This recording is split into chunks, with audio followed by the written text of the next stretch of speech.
কি মা, তুমি আবার কষ্ট করে পানি নিতে আসলে কেন? আমাকে বললেই তো আমি নিয়ে যেতাম। না রে মা, তোকে দিয়ে আমার এত কাজ করাতে মোটে ভালো লাগে না।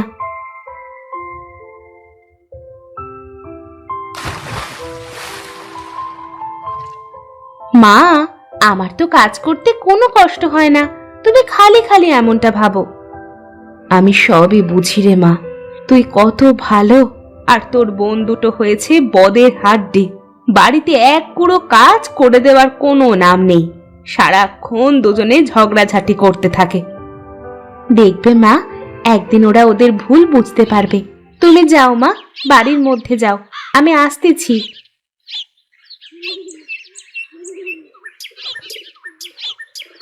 আমার বোন দুটো কবে যে ওদের ভুল বুঝতে পারবে, কবে যে ওরা ঝগড়াঝাটি বাদ দিয়ে মিলেমিশে থাকবে।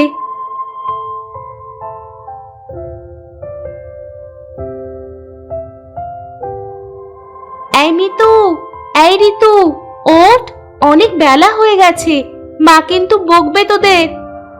রোজ রোজ সকালে তোর কি কোনো কাজ থাকে না? দিলি তো এত সুন্দর ঘুমটা নষ্ট করে। সারা রাত ঘুমিয়েও তোদের হয় না? সকাল করে কেউ ঘুমিয়ে থাকে নাকি? ও কি করে বুঝবে শহরের মানুষের লাইফস্টাইল? ও কি কখনো শহরে গেছে না থেকেছে? আমারও তো জানা লাগবে না, তবে গ্রামে থাকলে গ্রামের মানুষের মতোই থাকতে হবে। সকাল সকাল জ্ঞান দিস না তো, তুই তোর কাজে যা। হ্যাঁ, আমার তো অনেক কাজ, ব্যাস তোদের ডাকতে আসলাম, এখন আমি যাই।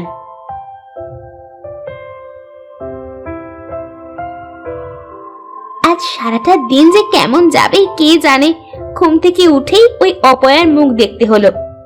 তার বলতে, এখন যেহেতু ঘুমটা ভেঙেই গেছে, চল গিয়ে হাত মুখ ধুয়ে কয়টা খেয়ে নি।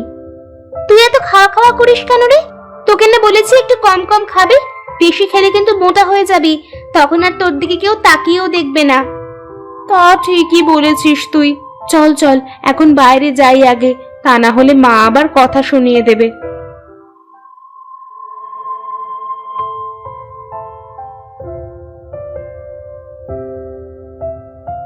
এভাবে বেলা করে শুয়ে থাকলে যে শরীর খারাপ করবে, তাছাড়া একটু বাড়ির কাজ কামে তো সাহায্য করতে পারিস তোরা। আমরা কেন কাজ করব? তোমাকে সাহায্য করার জন্য তো নিতু রয়েছে, ও তো সব কাজ পারে।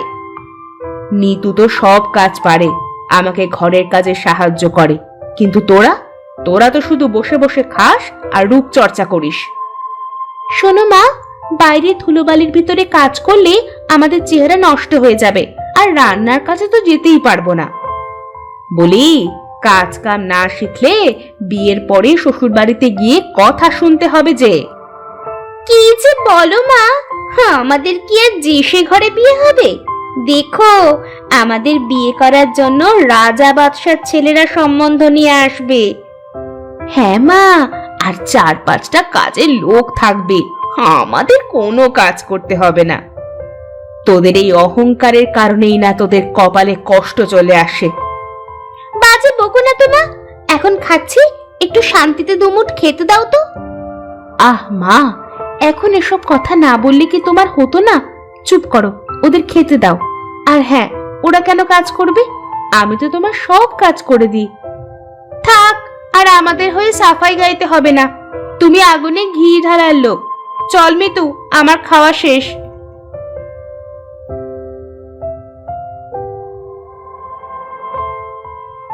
কি খবর দাদা? দিনকাল কেমন চলছে তোমার? আর দিনকাল, বাড়িতে কোনো মেয়ে মানুষ নেই, ছেলেটা শুধু বোঁ বোঁ করে ঘুরে বেড়ায়, কাজ কামে মন নেই এক ফোঁটা। আমার এত বড় ব্যবসা সামলাবে তা না, বন্ধু বান্ধব নিয়ে খালি আড্ডাবাজি করে বেড়ায়, হতচ্ছাড়া। তা ধরে পারে একটা বিয়ে দিয়ে দাও না কেন? হ্যাঁ, বিয়ে তো আর আমি করব না, বিয়ে করবে ছেলে। তা ও যদি রাজি না হয়, তাহলে আমি আর কিভাবে বিয়ে দেব? ও আচ্ছা, তাহলে এই ব্যাপার। আচ্ছা বিনোদ, তোর মেয়েরা বড় হয়ে গেছে না? হ্যাঁ, ওই আর কি, বড় হয়েছে। কিন্তু কেন? আমি কালকে তোদের বাড়িতে যাব, হলে তোর মেয়ের সাথে আমার ছেলেটার বিয়ে দিয়ে দেব। বেশ বেশ, এ তো খুবই ভালো কথা দাদা। তাহলে তুমি কালকেই একবার আসো আমাদের বাড়িতে, কেমন? ঠিক আছে ঠিক আছে, হ্যাঁ কালকে অবশ্যই যাব, কেমন? হ্যাঁ এখন তাহলে আমি উঠি, আমার আবার একটু গঞ্জে যেতে হবে।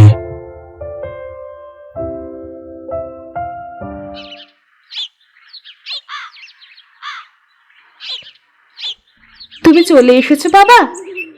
হ্যাঁ রে মা, চলে আসলাম। মিতু আর ঋতুকে ডাক দে দেখি। তুমি দাঁড়াও, আমি এক্ষুনি ডেকে আনছি। কি গো, তুমি ব্যাগের ভিতরে করে কি নিয়ে আসলে? কি আর নিয়ে আসবো, মেয়েদের জন্য কিছু নিয়ে আসলাম। তুমি আমাদের ডেকেছো বাবা? হ্যাঁ রে মা, এই দেখ আমি তোদের জন্য কি নিয়ে এসেছি। বাহ, খুব সুন্দর চুড়ি বাবা, তুমি অনেক ভালো। চল চল, ঘরে গিয়ে চুড়িগুলো পরে দেখি কেমন লাগে। কি গো, তুমি দুই মেয়ের জন্য চুড়ি আনলে আর নিতুর জন্য কিছুই আনলে না?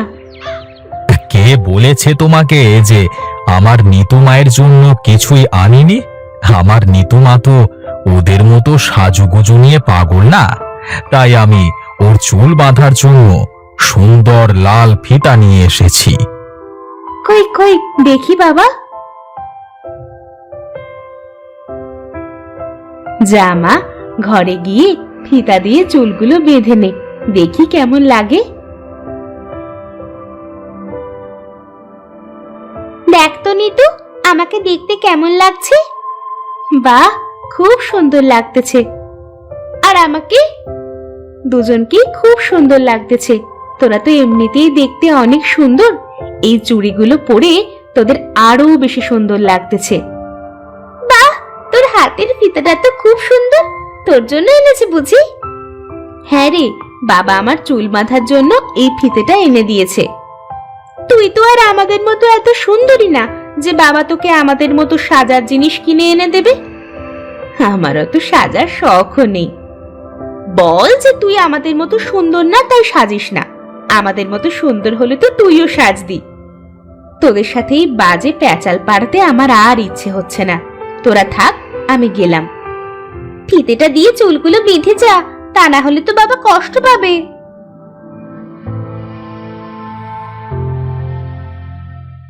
আজ আমার চেহারা সুন্দর না বলে ওরা আমার সাথে এমন করে, কেন যে আমি এমন হলাম? কি রে মা, কান্দিস কেন তুই? ওরা কি তোকে কিছু বলেছে? ওরা তো সব সময় বলে মা, কিন্তু আমি তো ওদের কথা কানে নিই না। তুই খুব লক্ষ্মী মেয়ে রে মা, তুই আমার সোনার টুকরো। দেখবি ওরা একদিন ওদের অহংকারের প্রতিদান পাবে। নে, এবার ফিতেটা দিয়ে চুলগুলো বেঁধে ফেলতো দেখি। তুমি বেঁধে দাও না মা।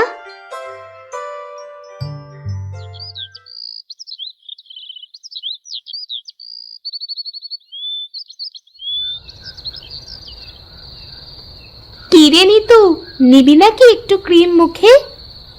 না না, আমার ওসব লাগবে না, তোরাই নে। আহারে, এত করে বলছেও, নে না আজকের মতো। না, সারা জীবন কিছু নিলাম না, একদিন নিয়ে আর কি হবে? না নিলে বুঝবি কি করে যে কি হয় আর কি না হয়? তাছাড়া তুই তো আমাদেরই বোন, তোকে এরকম দেখতে আমাদের আর ভালো লাগে না। এত করে যখন বলছিস, তাহলে ঠিক আছে, আজকে একটু নিয়েই দেখি। আমার অনেক ঘুম পাচ্ছে রে, এখন শুয়ে পড়ি।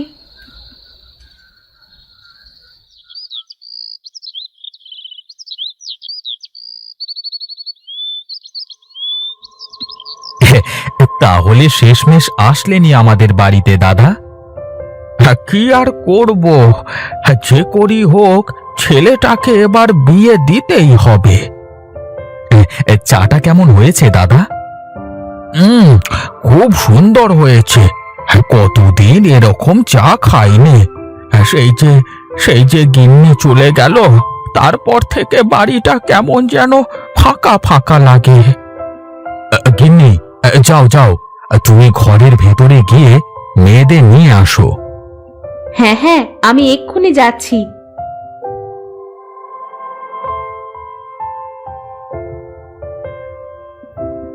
এ কি, তোর মুখের এই অবস্থা হলো কি করে?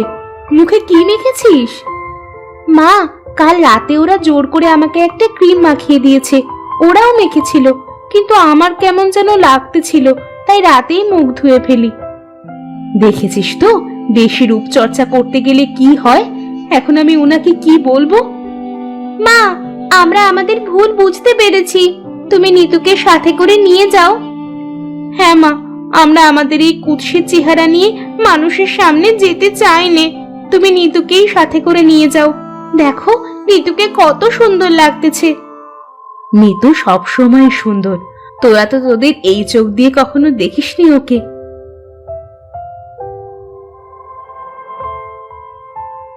বাহ বাহ বাহ বাহ বাহ, কি ভারী মিষ্টি চেহারা, আমার খুব পছন্দ হয়েছে। সত্যি বলছো দাদা? কিন্তু তোমার ছেলে যদি পছন্দ না করে? আরে, ছেলের বাপ যখন পছন্দ করেছে, ছেলে কেন পছন্দ করবে না? আলবাত করবে। তুই বিয়ের আয়োজন কর, একটা শুভ দিনক্ষণ দেখে, কেমন? ঠিক আছে দাদা, তাই হোক।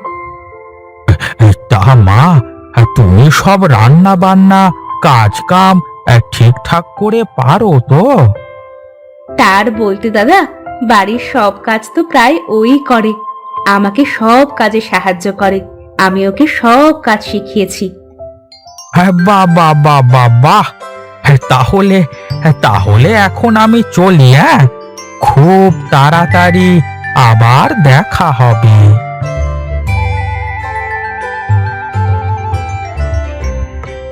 কি গিন্নি, বলেছিলাম না আমার নিতু মায়ের কপাল সত্যিই খুব ভালো? হ্যাঁ গো, সত্যিই তাই। দেখেছিস মা, তোরা যে রূপে অহংকার করতিস, আজ তার কি হলো? আমরা আমাদের ভুল বুঝতে পেরেছি বাবা। এখন থেকে আমরা আর কোনো অহংকার করব না। এখন থেকে মাকে বাড়ির সব কাজে সাহায্য করব। চল মা, ঘরে চল, বেশ কিছু কাজ করতে হবে।